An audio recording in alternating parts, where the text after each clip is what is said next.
As a boy, while everybody else feared what was waiting for them in the dark confines of their closet at night, I personally had recurring nightmares about tornadoes. Maybe it was because around that time in my life, one of the biggest tornado films to have ever existed was released.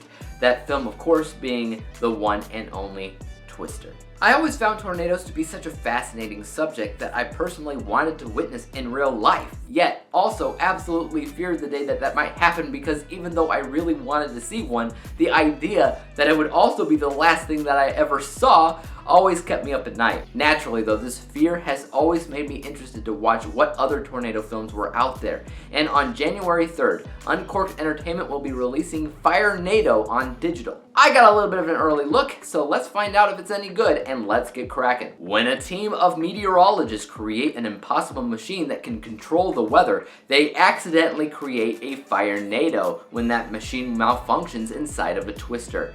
Meanwhile, a team of criminals plan a home invasion amid the chaos. Now, to give credit where it's due, I have to at least give the filmmakers a little bit of recognition for creating an independent disaster film, which in my experience is a massive rarity. That never happens. They had to have known how impossible it was going to be to pull off. So this was, it was inspired and deserving of a hand of applause, even for just attempting the project in the first place.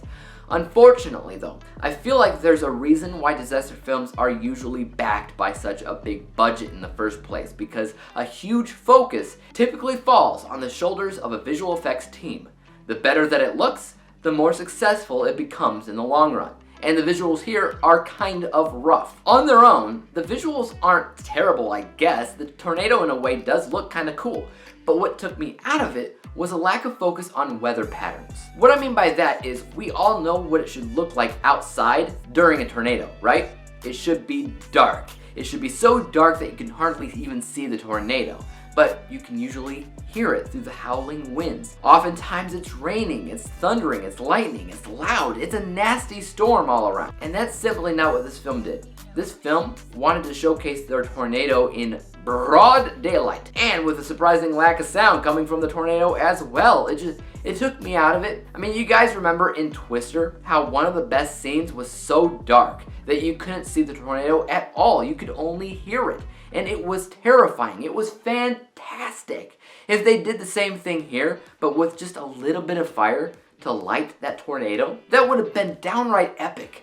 But again, they didn't really do that. Speaking of the fire itself, I do understand why they did it. A fire swirling tornado is indeed possible, but in real life, it doesn't persist. It usually puts itself out within a couple of minutes, but I'm willing to forgive that for the fact that it is indeed a movie after all, and fire is a bit more believable than sharks any day of the week. But even so, the movie takes itself way too seriously for its own good. Had they been more comedic and tongue-in-cheek in nature, I think that the film would have been 10 times better, because it's silly, especially the poster, which screams just B-movie at best. The story though?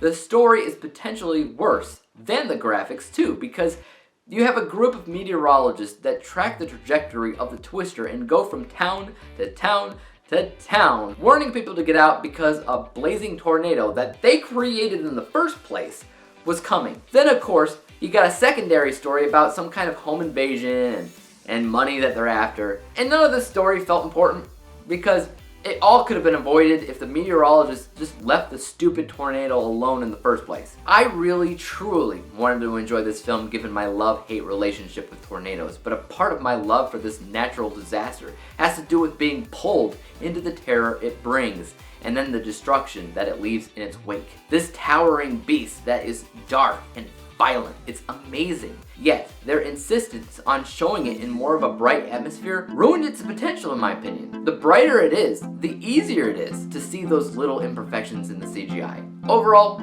I don't consider this film even remotely worth the watch. I say that as a tornado fan. Let's take a look at my final score for a moment for Firenado, which unsurprisingly is an F letter grade and final overall score of 39%, 39 out of 100 possible stars, which on my system technically is the highest possible score, but still be an F. So 40% and higher, we get into those Ds.